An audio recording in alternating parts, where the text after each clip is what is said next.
আল্লাহ তাআলা সাইয়েদনা ইব্রাহিম আলাইহিস সালামকে বললেন যে ইব্রাহিম, এবার আরো বড় একটি কাজে তোমাকে অ্যাসাইন করব, বড় একটি মিশনে পাঠাবো। সেটা হচ্ছে আমার ঘরকে তোমার আবার পুনর্নির্মাণ করতে হবে, অর্থাৎ রিকনস্ট্রাক্টিং দ্য কাবা। কারণ আমরা জানি কাবা প্রথম নির্মাণ করেছিল ফেরেশতারা, তারপর করেছিল আদম আলাইহিস সালাম, তারপর করেছিল নূহ আলাইহিস সালাম। কিন্তু নূহ আলাইহিস সালামের মহাপ্লাবনে কাবা ধ্বংস হয়ে গিয়েছিল। সেটাকে আবার পুনর্নির্মাণের জন্য আল্লাহ তাআলা সাইয়েদনা ইব্রাহিম আলাইহিস সালামকে বললেন আবার মাইগ্রেট করো ফ্রম প্যালেস্টাইন টু মক্কা। আমরা যদি সাইয়েদনা ইব্রাহিম আলাইহিস সালামের জীবনী দেখি, কতবার যে তিনি মক্কা থেকে ফিলিস্তিনে এসেছেন, আবার ফিলিস্তিন থেকে 1200 কিলোমিটার পথ পাড়ি দিয়ে তিনি মক্কায় গিয়েছেন, তার কোনো ইয়ত্তা নেই। তিনি কাবা নির্মাণের জন্য গেলেন এবং সন্তান ইসমাইলকে নিয়ে কাবা নির্মাণ করলেন। আল্লাহ তাআলা বলেন ওয়াইদ বাওয়ানা লিইব্রাহিমা মাকানাল বাইত, আমি ইব্রাহিমকে I pointed out for Ibrahim the site of the house, Kaaba ঘরের সাইটটা আমি দেখিয়ে দিলাম। এটা কতটুকু উঁচু হবে, কতটুকু দৈর্ঘ্য হবে, কতটুকু প্রস্থ হবে, তার সবটুকু আমি ইব্রাহিমকে বুঝিয়ে দিলাম।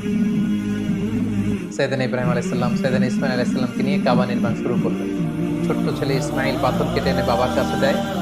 বাবা ইব্রাহিম আলাইহিস সালাম রাজমিস্ত্রির ভূমিকায় অবতীর্ণ হলেন। তিনি নিজ হাতে আল্লাহ তাআলার ঘর কাবা তিনি নির্মাণ করতে শুরু করলেন। বাপ ছেলে দুজনই পড়তে আরম্ভ করলেন রব্বানা তাকাব্বাল মিন্না ইন্নাকা আনতাস সামিউল আলিম। হে আল্লাহ, আপনি আমাদের পক্ষ থেকে এই ইফোর্ট, এই ডেডিকেশনকে, এই কাজকে আপনি কবুল করে নেবেন। এবং আল্লাহ তাআলা বললেন যে ওয়াইদ জাআলনাল বাইতা মাসাবাতান লিন-নাসি ওয়া আমনা, আমি এই কাবা ঘরকে, ইব্রাহিম ইসমাইলের পদধূলি ধন্য এই কাবা ঘরকে গোটা বিশ্বের মানুষের মিলন কেন্দ্র বানালাম। যেটা আমরা হজ উমরার সময় দেখি, more than 2 million Muslims they gather together in Kaaba. কাবার চারিপাশে প্রায় 20 লক্ষেরও বেশি মানুষ একসাথে হজের সময় তারা সালাত আদায় করে। গোটা বিশ্ব থেকে প্রতিদিন উমরার জন্য মানুষ কিন্তু সেখানে যাচ্ছে, অর্থাৎ মানুষের একটা মিলন কেন্দ্র আল্লাহ তাআলা সেই এলাকাটিকে বানিয়েছিলেন। কিন্তু যেটা একটা সময় ছিল অনুর্বর, জনমানব শূন্য একটি এলাকা। এবং আল্লাহ তাআলা আমাদেরকে আদেশ করলেন ওয়াত্তাখিযু মিন মাকামি ইব্রাহিমা মুসাল্লা, তোমরা ইব্রাহিমের দাঁড়ানোর জায়গাকে সালাতের জায়গা বানাও।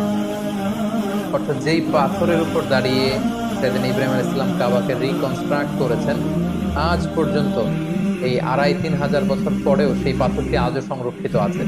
আপনারা হজ উমরা যারা করেছেন তারা দেখেছেন সেই পাথরটির চারদিকে সেটা সংরক্ষিত আছে। সাইয়েদনা ইব্রাহিম আলাইহিস সালামের ফুটপ্রিন্ট সেখানে আছে, পায়ের ছাপ আছে। এবং সেটাকে সামনে রেখে টু দ্য ডাইরেকশন অফ কাবা সালাত করাকে আল্লাহ তাআলা আমাদের জন্য অবধারিত করেছেন, তিনি আমাদেরকে আদেশ করেছেন।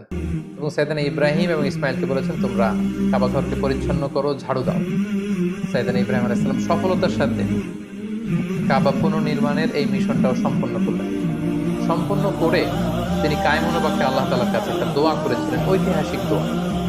তিনি বলেছিলেন রব্বানা ওয়াবআথ ফীহিম রাসূলা, হে আল্লাহ, এই মক্কায় আপনি একজন রাসূল পাঠাবেন, ইয়াতলু আলাইহিম আয়াতিক, যে আপনার আয়াত তেলাওয়াত করবে, ওয়া ইউআল্লিমুহুমুল কিতাবা ওয়াল হিকমা, এবং এই এলাকাবাসীদেরকে তিনি আপনার কিতাব শিক্ষা দিবে, সুন্নাহ শিক্ষা দিবে, ওয়া ইউযাক্কিহিম, তাদেরকে পরিচ্ছন্ন করবে, ইন্নাকা আনতাল আজিজুল হাকিম, আপনি মহাপরাক্রমশালী, আপনি প্রজ্ঞাময়।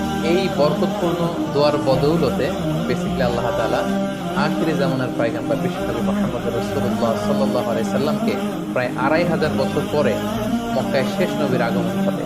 এবং আল্লাহ রাসূল সাল্লাল্লাহু আলাইহি সাল্লাম তিনি বলতেন আনা দাওয়াতু আবি ইব্রাহিম, আমি হচ্ছে আমার বাবা ইব্রাহিমের দোয়ার ফসল। ওনার দোয়ার বদৌলতেই আল্লাহ তাআলা আমাকে এই পৃথিবীতে শেষ নবী করে পাঠিয়েছেন। একেবারে শেষ পর্যায়ে আল্লাহ তাআলা ইব্রাহিমকে বললেন যে ইব্রাহিম, তুমি মক্কা ছেড়ে যাওয়ার আগে মক্কাতে একটি ঘোষণা দাও, ঐতিহাসিক ঘোষণা, বিগ অ্যানাউন্সমেন্ট। সেটা কিসের ঘোষণা? সেটা হচ্ছে হজের ঘোষণা। কিভাবে হজ শুরু হলো, তুমি হজের ঘোষণা দাও। সাইয়েদনা ইব্রাহিম আলাইহিস সালাম বলেন আল্লাহ, এখানে কোনো মানুষ নেই, কোনো জনপদ নেই, কেউ নেই, আমি কার কাছে হজের ঘোষণা দেব? আল্লাহ তাআলা বললেন তুমি শুধু ঘোষণাটা দাও, গোটা বিশ্বের মানুষের কানে এই ঘোষণা পৌঁছে দেওয়ার দায়িত্ব আমি আল্লাহ নিজে নিয়েছি। সুবহানাল্লাহ।